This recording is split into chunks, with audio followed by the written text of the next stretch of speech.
करके शासन को देने के बाद में हमको ऐसी जरूरत नहीं बनेगी, हमारी वृद्धावस्था किस ढंग से बीतेगी। और जिस तरीके से रूल 3A में जिस तरीके की तानाशाही की जा रही है, जो रूल 3A है वो अभी बनाया गया कानून नहीं है, अंग्रेजों के समय से जो चलता आ रहा है।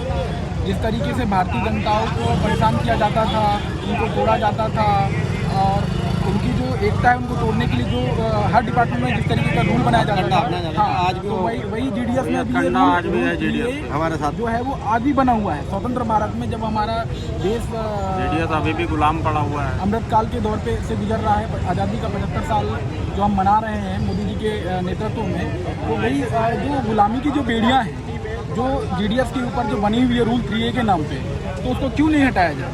हमको परमानेंट, हमको केंद्रीय कर्मचारी ना कहा जाए, हम कहीं भी अपने आप को हम केंद्रीय कर्मचारी नहीं कह सकते, किसी भी प्रकार का हम अपने अधिकारों को लेकर एजेंट के रूप में रखा गया है हम लोगों को, प्राइवेट एजेंट टाइप में, प्राइवेट एजेंट जैसा हम काम कर रहे हैं। लेकिन क्या बेसिक स्तर पे सबसे ज़्यादा ग्राउंड स्तर पे काम GDS ही कर रहे हैं, और पूरा जो डाक विभाग है हमारे द्वारा ही संचालित।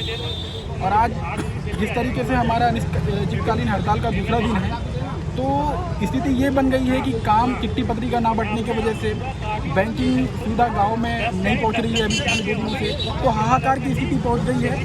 और जिससे क्या है, अधिकारियों पे दबाव बनाया जा रहा है मंत्रालय से भी, और वो अधिकारी हम पे दबाव बना रहे हैं।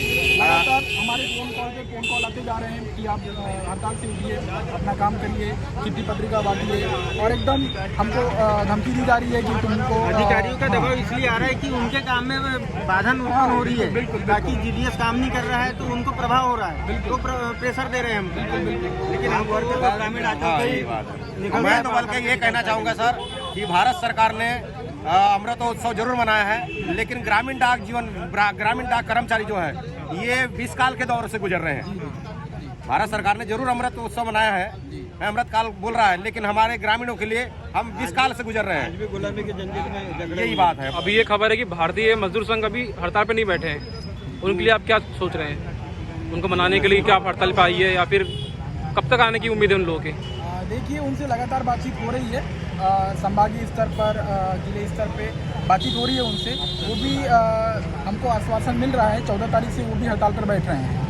लगातार हमको समर्थन मजदूर संघ से भी मिलने का आश्वासन है, और GDS से तो मिल ही रहा है चारों तरफ। और जहां अधिक दबाव बना के GDSों को रोका जा रहा है हड़ताल पे ना बैठने करके, तो उनसे भी लगातार हमारी बातचीत हो रही है। हमारे सेक्रेटरी महादेवन जी के माध्यम से लगातार नेतृत्व बहुत बढ़िया तरीके से किया जा रहा है, और वीडियो क्लिप के माध्यम से हमको सोशल मीडिया पे भेजा जा रहा है कि आप किसी तरीके से अपने आप को टाइम पे हमको गाइड मिल रही है, आप महसूस ना करें, आप अपना जो कॉन्फिडेंस है उसको मजबूत रखें।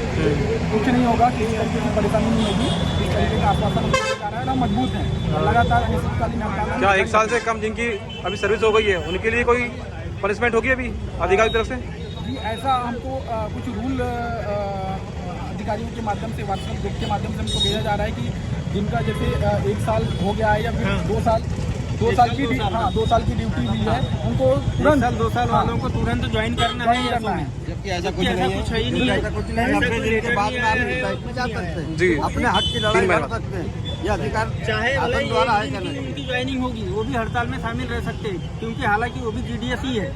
देखिए, लाभ तो उनको मिलेगा, उनको भी मिलेगा लाभ। उनको भी लगेगा। अक्सर लोग अफसरशाही का रूप दबा रहे हैं, रोष जमा रहे हैं, और हम इनसे दबेंगे नहीं। हम अपने स्ट्राइक पर पूरी तरह डटे रहेंगे और हड़ताल को पूरी तरह सफल बनाएंगे। जी, मैं आपको वो जो रूल जिस तरीके से हमको सारे GDS को डराया जा रहा है उस रूल को लेकर, तो मैं आपको उस रूल के बारे में बता देता हूँ। जिस रूल का मेंशन हमारे सामने लगातार हमारे जो अधिकारी लोग हैं दबाव बना रहे हैं, वो हड़ताल में भाग लेने वाले EDA अनाधिकृत अनुपस्थिति का उपचार पत्र संख्या निम्न है। तो विषय पर यह कहा जाता है कि अनुपस्थित रहे सक्षम प्राधिकारी की पूर्वानुमान बिना ड्यूटी के, बिना अनुमति के अनुपस्थित माना जाएगा, और इस तरह की कार्रवाई से EDA की नियमित सेवा में रुकावट आएगी। आगे यह भी निर्धारित किया जाएगा कि आपकी अनुपस्थिति से पहले आपकी जो पिछली सेवा को जब्त कर लेंगे, और उन्हें पूरा करना होगा। परीक्षा देने और अनुदान के लिए फिर से पात्र बनने के लिए सेवा की न्यूनतम निर्धारित अवधि पर ब्रेक लगा दिया जाएगा।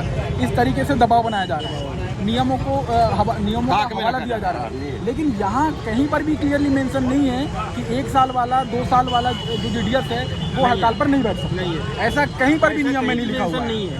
ये हमको और जबकि एक मैसेज और ये भी आया है कि भैया जो आज ज्वाइन हुआ है उसको भी रहना है। ऐसा कोई नियम नहीं है कि सीधे सीधे बात यह है कि नो वर्क नो पे में है जी। नो वर्क नो पे। हम काम में नहीं जाएंगे, हमारा पेमेंट नहीं बनेगा, यही बात है।